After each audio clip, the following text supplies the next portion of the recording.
Rain hammered the marble awning of the Grand Crest Hotel as Liam Carter, single father and bellman, watched three men in maintenance coveralls push a tool cart toward the VIP elevator. The uniforms didn't match hotel protocol. Their eyes avoided the cameras. Liam rolled his luggage cart into their path, calm but firm, and asked to see their technical badges. The elevator across the lobby opened, and a platinum-haired woman in a charcoal coat stepped out, observing quietly. The crew forced smiles and tried to slip past. Liam stayed planted. He had no idea the guest watching him was a tech billionaire. The Grand Crest's lobby stretched 3 stories high. Marble columns rising like sentinels beneath a coffered ceiling, gilded in gold leaf. Bergamot and cedar hung in the air, mingling with the faint whisper of luggage wheels across polished stone. It was 215 inches the morning, and the graveyard shift hummed with the kind of hushed efficiency that made luxury feel effortless. Liam Carter moved through it, like a man who had memorized the choreography. White gloves pristine, shoulders squared, greeting returning guests by name, even when their faces barely registered recognition. He was 35, but carried himself with the precision of someone trained in systems, not servitude, on his wrist. An old aviator's watch bore an inscription too faded to read in dim light. But Liam knew the words by heart. To Liam, keep building. His former employer, an aerospace firm in Seattle, had given it to him the day they let him go. Downsizing. They called it a polite massacre. He had packed his drafting tools, kissed his daughter goodbye, and moved them both to San Francisco, where the rent was brutal and the work was honest. Every night before his shift, Liam checked his wallet, not for cash, though money was always tight. For the photo. Sophie, age 7, grinning gap-toothed in front of a science fair display about suspension bridges. She had used popsicle sticks and dental floss. And the judges had loved her. Liam loved her more. She was the reason he stood at this hotel in this uniform, smiling at strangers who would never know his name. That morning, before the rain began, he had crouched in their narrow kitchen and repaired the frayed strap on Sophie's backpack with electrical tape and a sewing needle. She had chatted the whole time, animated about a school project on sensor networks. "Dad, did you know buildings can feel when something's wrong?" "Like they have nerves," Liam had smiled. "Sort of. They have systems. And systems need people who pay attention." She had tilted her head. "Serious like you." He had kissed her forehead and promised one day, "Kiddo, I'll go back to being an engineer. But right now, this job keeps the lights on." The hotel's operations manager, a man named Derek Hawthorne, did not like Liam. It was a quiet, persistent dislike, the kind that showed in assignment rosters and break schedules. Hawthorne was 38, sharp-suited, and perpetually convinced that Liam's competence was a personal insult. He had tried twice to have Liam reassigned to loading docks. Twice. Oliver Grant, the hotel's head of security, had quietly intervened. Oliver was 45, cautious, methodical, a man who trusted patterns more than people. He had noticed that Liam saw things, small things. A guest's mood shift. A door left ajar. A shadow where there should not be one. Tonight, the hotel's VIP manifest listed a single guest under the alias Mrs. Wells, high-security accommodation, penthouse suite. The instructions were sparse. No media, no photographs, heightened perimeter monitoring. Liam had seen the directives on the staff board and thought nothing of it. Rich people bought privacy the way others bought coffee. But earlier in the evening, small anomalies had begun to surface. A report from engineering noted intermittent electrical issues on the 52nd floor. The tool storage room had been reorganized without authorization.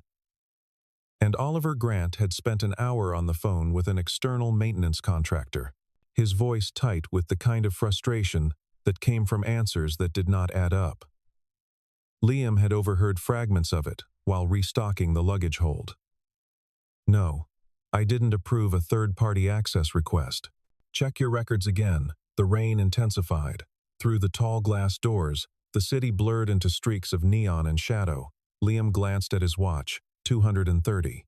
Another 6 hours until shift change. Another 6 hours until he could bike home through wet streets and make Sophie breakfast before she woke. Then he saw them. 3 men emerged from the service corridor near the freight elevator, pushing a metal cart stacked with toolboxes and coiled cables.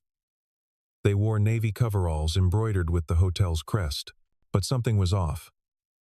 The fabric was too stiff, too new. The cart's wheels left faint tracks of mud across the floor. Even though the loading bay was covered and dry, one of the men carried a toolbox that gleamed under the lobby lights, a mini welding torch visible inside. The Grand Crest did not stock welding equipment. Liam's pulse quickened, but his face remained neutral. He angled his luggage cart into their path, smooth and deliberate, as if he were simply rearranging the lobby furniture. The lead man, broad-shouldered with a scar threading through his left eyebrow, slowed. His badge hung backward. The name printed on the plastic read Clinton, but the font was slightly misaligned, a shadow around the letters, suggesting a bad lamination job. "Evening." "Gentlemen," Liam said, voice polite but firm. "Can I see your work order and approval code?" The scarred man smiled. "Too wide. We're here for the electrical upgrades. 52nd floor. Mr. Grant authorized it." Liam nodded slowly. "Right. What's the ticket number?" "A." Pause. The man's smile tightened. "We don't have it memorized." "It's in the system." "Sure, but protocol says you reference it verbally. Even short-term contractors know that." Another pause. One of the other men, younger with nervous hands, glanced toward the security cameras and then quickly away. That glance told Liam everything. These men did not want to be recorded. Liam kept his tone measured. "I'll need to confirm with Mr. Grant before you access the VIP floors. Hotel policy. I'm sure you understand." The scarred man's jaw tightened. "We're on a schedule. So am I." The elevator across the lobby chimed.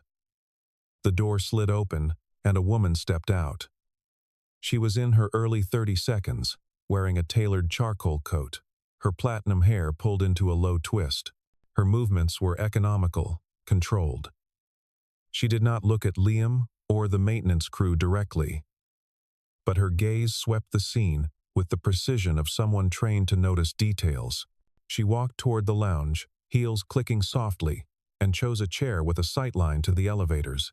She did not take out her phone. She simply watched. The scarred man muttered something to his companions.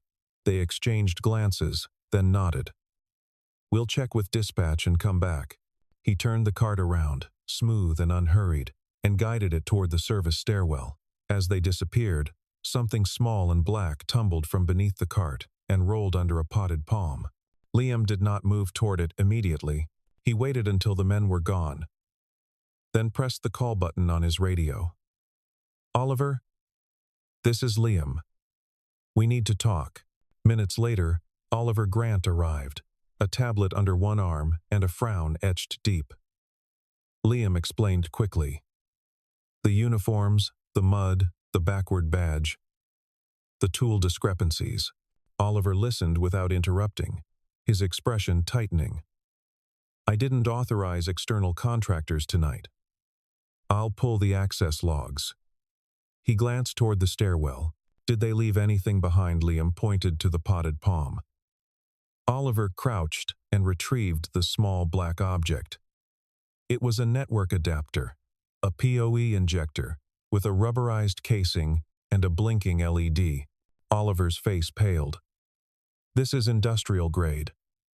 Not something maintenance would carry." Liam nodded. "And it's configured. Someone planned to plug this into the network." Oliver pocketed the device. "I'll run a forensic check.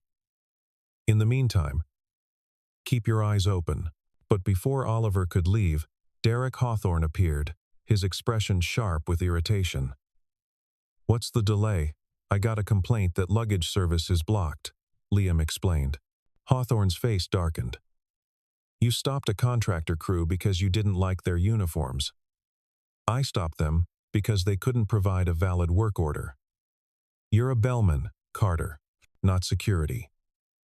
Oliver intervened quietly. He followed protocol.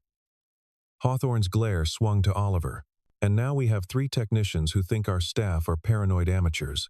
I'll be filing a report." He turned on his heel and stalked toward the admin offices. Liam exhaled slowly. Oliver met his gaze. "You did the right thing." But Liam knew Hawthorne would make him pay for it. The platinum-haired woman in the lounge stood and walked toward the elevators. As she passed, she glanced at Liam. Her eyes were gray-green, sharp as cut glass. She said nothing, but her expression held something close to approval. Then she was gone, swallowed by the elevator's polished doors. Liam returned to his station, restocking brochures and wiping down the brass luggage rack. His hands moved automatically, but his mind replayed the encounter. The men had been too polished, too rehearsed, and that adapter had not fallen by accident. It had been left behind, either as a mistake or as a warning.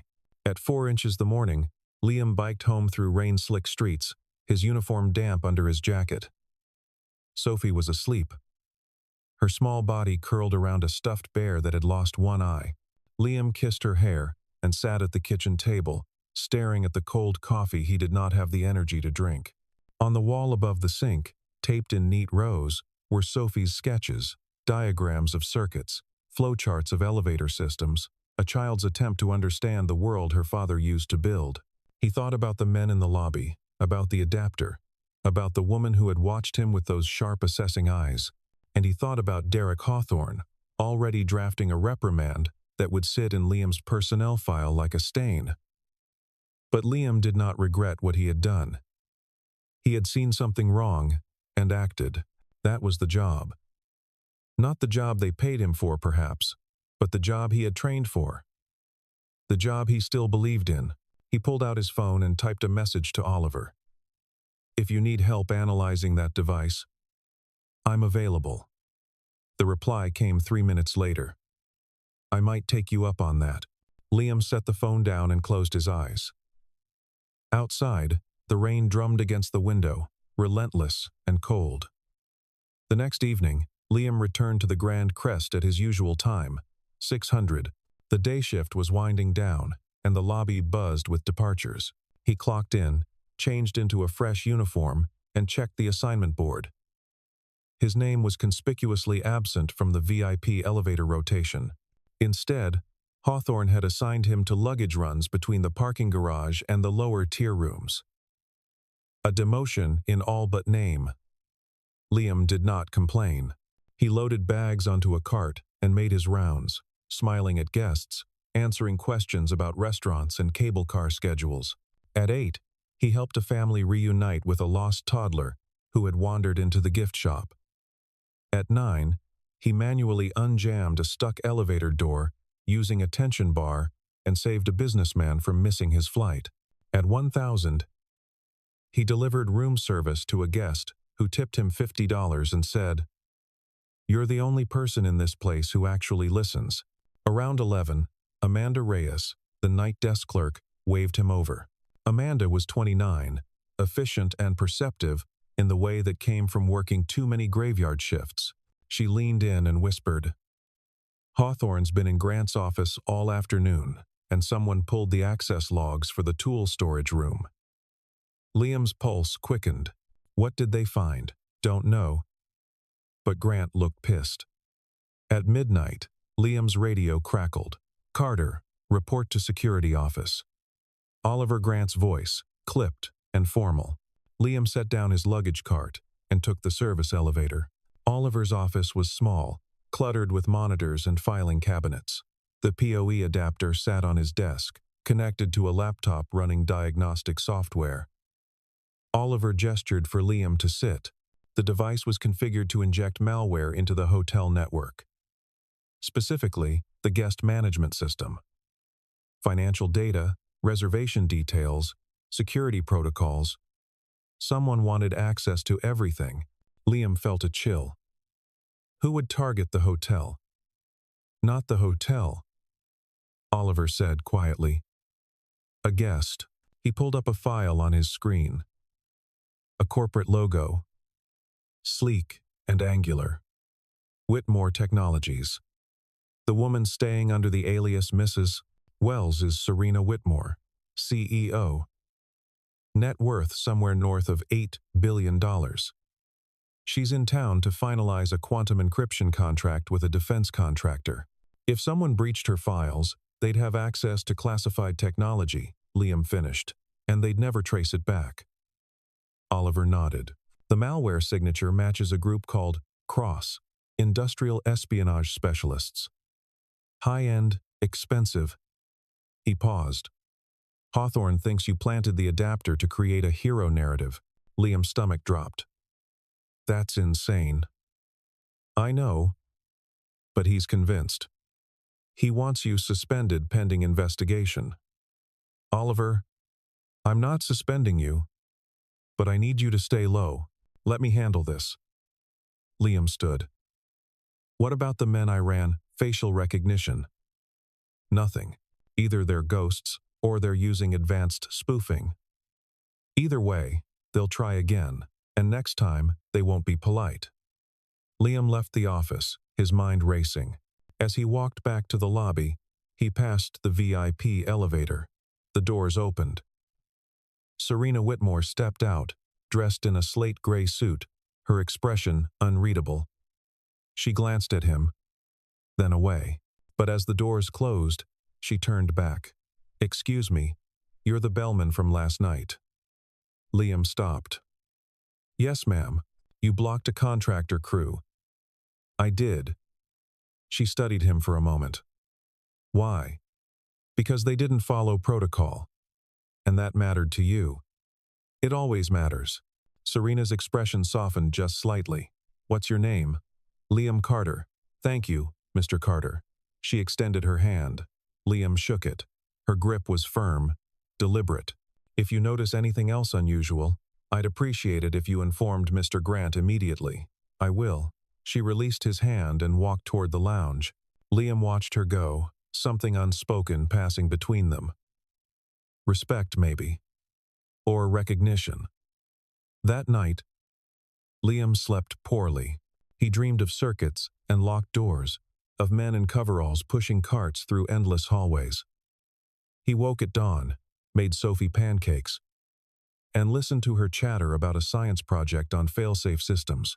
It's like if one thing breaks, another thing catches it, she explained, pouring syrup with intense concentration, so nothing bad happens. Liam smiled. Redundancy. Smart. You taught me that. Did I? Yeah. You said buildings have backup plans. Like if the power goes out, the emergency lights turn on. Liam ruffled her hair. You're smarter than I was at your age. She grinned. I know.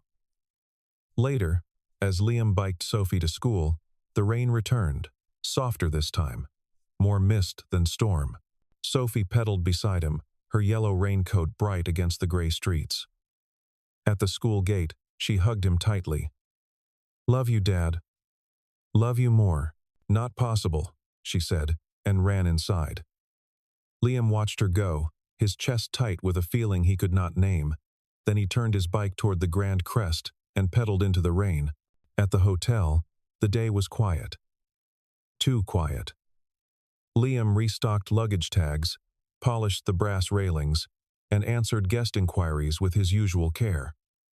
But beneath the surface, tension simmered. Oliver Grant moved through the building like a man hunting ghosts, checking camera feeds and access logs. Hawthorne avoided Liam entirely, which was worse than confrontation. And Serena Whitmore remained in her penthouse suite, invisible except for the occasional service request relayed through Amanda. Around 300 inches the afternoon, Liam found a folded note tucked into his locker. The handwriting was precise, feminine. If you're free this evening, I'd like to speak with you. Room 5208. SW. Liam stared at the note. 5,208 was the penthouse. Serena Whitmore wanted to see him. He did not know whether to be honored or terrified.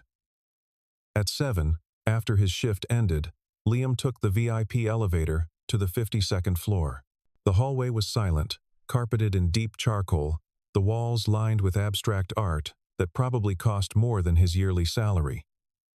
He knocked on the penthouse door. It opened immediately. Serena stood there, dressed casually in dark jeans and a cream sweater, her hair loose around her shoulders. She looked younger, less guarded. "Mr. Carter, thank you for coming." "Of course." She gestured him inside. The penthouse was massive, floor-to-ceiling windows overlooking the city. Rain streaked the glass, turning the skyline into a watercolor. Serena poured 2 glasses of water and handed him one. "I looked into your background." Liam's stomach tightened. "Oh, you were an aerospace engineer, structural systems. You worked on the Orion project before the company downsized." "That's right." "And now you're a Bellman." "That's right." She sat on the edge of the sofa, studying him. "Why?" "Because my daughter needed stability, and this job was available." "You don't resent it." "I resent the circumstances, not the work." Serena smiled faintly. "You have principles. I have bills."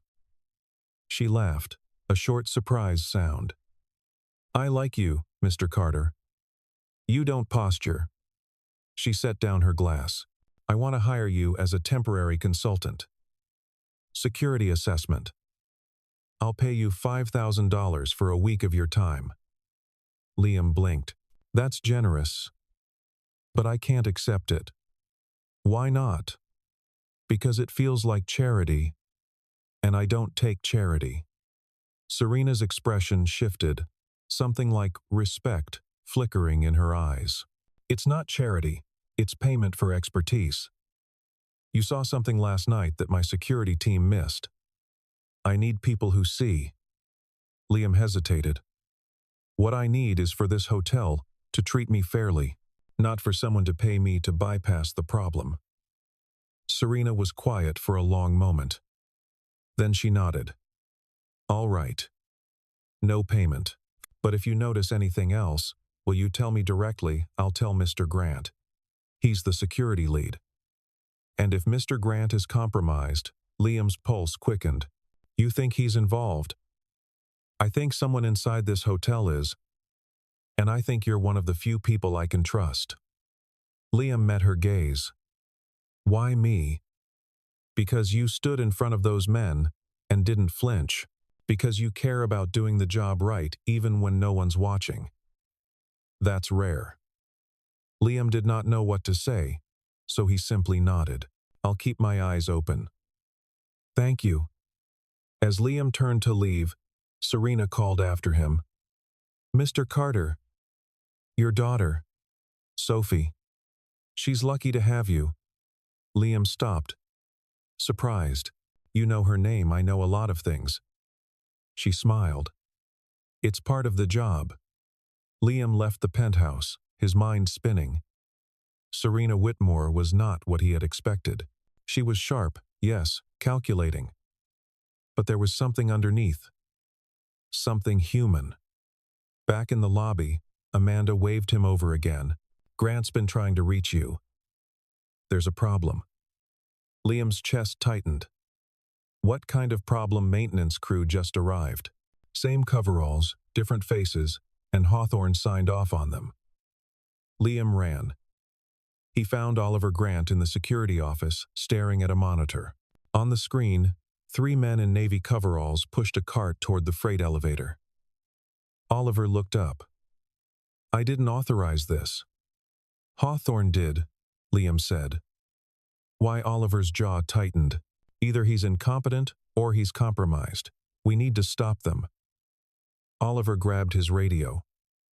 "All units, we have unauthorized personnel on site. Detain and question." He glanced at Liam. "Stay here." But Liam was already moving.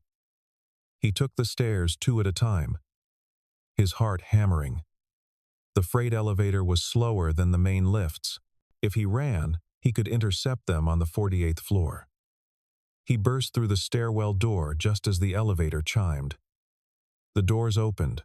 The three men stepped out, pushing their cart. Liam blocked their path. "Stop. Security wants to speak with you."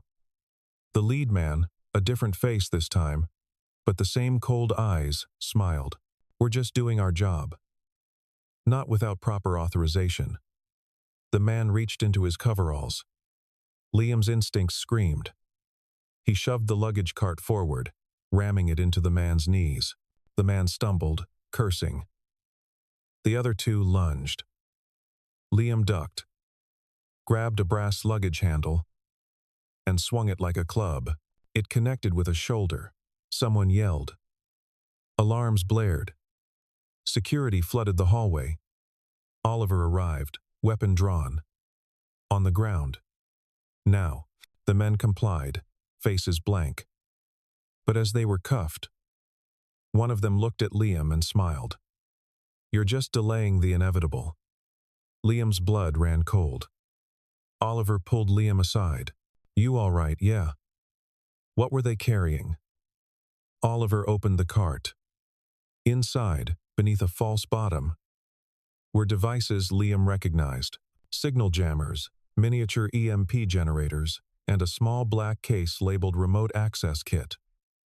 "They were going to shut down the entire security grid," Oliver said quietly, "then breach the penthouse while we were blind." Liam's hands shook. "We need to move, Miss Whitmore." Already on it. But before they could act, the lights flickered once, twice. Then the building plunged into darkness. Emergency lighting kicked in, casting everything in red. The fire alarm screamed. Oliver cursed. "They have a fourth man." Liam ran toward the stairwell. He did not think. He just moved. Up the stairs. Lungs burning, legs screaming. The 52nd floor. The penthouse. Serena. The hallway was filled with smoke, thin and acrid. The fire suppression system had activated. But something was wrong. The smoke was too thick. Too fast. Liam pulled his shirt over his mouth and pushed forward. The penthouse door was ajar. He kicked it open. "Miss Whitmore." No answer. He moved through the suite, low to the ground, eyes stinging. In the back room, he found her. Serena was crouched by the window, a wet towel over her face. She looked up as he entered, relief flooding her expression. "Liam, we need to go now." The doors jammed. Magnetic lock malfunctioned. Liam swore. He moved to the control panel, pried off the cover, and studied the wiring. Years of engineering training flooded back. He pulled a multi-tool from his belt, stripped 2 wires, and twisted them together. The lock clicked. The door swung open. "Come on." He grabbed her hand and pulled her into the hallway. The smoke was thicker now. The alarms deafening. They stumbled toward the stairwell. Behind them, a figure emerged from the smoke. Tall, broad-shouldered, holding a knife. Liam shoved Serena behind him. "Run." The man lunged. Liam dodged, grabbing a fire extinguisher from the wall and swinging it in a wide arc. It connected with the man's wrist. The knife clattered to the floor. The man snarled and charged. Liam threw the extinguisher, then grabbed a luggage strap from a discarded cart and looped it around the man's arm, yanking hard. The man stumbled. Liam kicked his legs out, and the man went down. Oliver and 2 officers appeared, weapons raised. Down, now. The man did not resist. Oliver cuffed him, while Liam helped Serena to her feet. She was shaking, soot-streaked, but her eyes were clear. "You saved my life." Liam shook his head. "Just doing my job." She smiled through the tears. "No, you did more than that."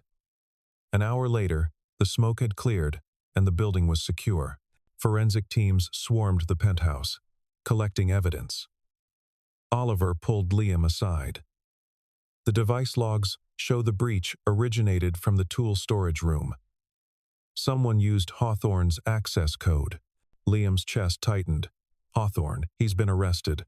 Financial records show payments from a shell company linked to Crosstech.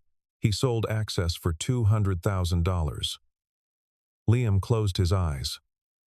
All this time, the threat had been inside. Serena appeared, flanked by her legal advisor, a severe woman named Serafina Gould.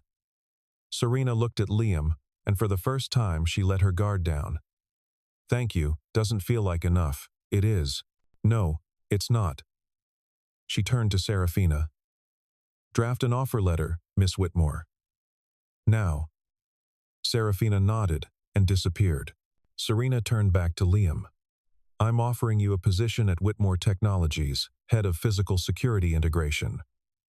You'll oversee the design of fail-safe systems for all our facilities. Starting salary is $250,000, full benefits, and a scholarship fund for Sophie at our STEM Academy." Liam stared at her, speechless. "You don't have to answer now," Serena said gently. "But think about it. You're wasted here." Liam thought about Sophie, about the diagrams on her wall, about the promises he had made to himself and to her. "I'll need to see the academy first." Serena smiled. "Of course." The next week, Liam stood in the Grand Crest's lobby one last time. He wore his uniform, white gloves pristine. On the concierge desk, he placed his name tag and his employee card. Oliver shook his hand. Amanda hugged him, even some of the guests he had helped stop to say goodbye. As he walked toward the doors, he passed the brass luggage rack he had polished 1,000 times. He touched it once, a small goodbye, and stepped into the sunlight. 1 year later, at a national technology conference in Seattle, Liam Carter stood on stage. Behind him, a screen displayed schematics for a new security architecture. "Zero-trust physical spaces," he explained, his voice steady and confident. "We don't assume safety. We design for failure, and we build redundancy into every layer." In the front row, Serena watched, arms folded, a faint smile on her lips. Beside her, Sophie Carter, now 8, fidgeted with a Lego model of a luggage cart, fitted with motion sensors and LED lights. She leaned over and whispered, "Dad's really good at this." Serena nodded. He always was. After the presentation, Liam found Serena in the atrium standing by the window. Rain streaked the glass, but the city beyond was bright and alive. She turned as he approached. "You were brilliant up there. I had a good teacher. You had good instincts." She paused. "Real value isn't in the title, Liam. It's in what you do when no one's watching." Liam smiled. "Someone once told me that." Serena laughed softly. Outside, a new sign reflected in the glass. Whitmore Carter Systems. A partnership built on trust, built on the simple belief that the right person in the right moment could change everything. And sometimes that person wore white gloves and pushed a luggage cart until the day he did not have to anymore.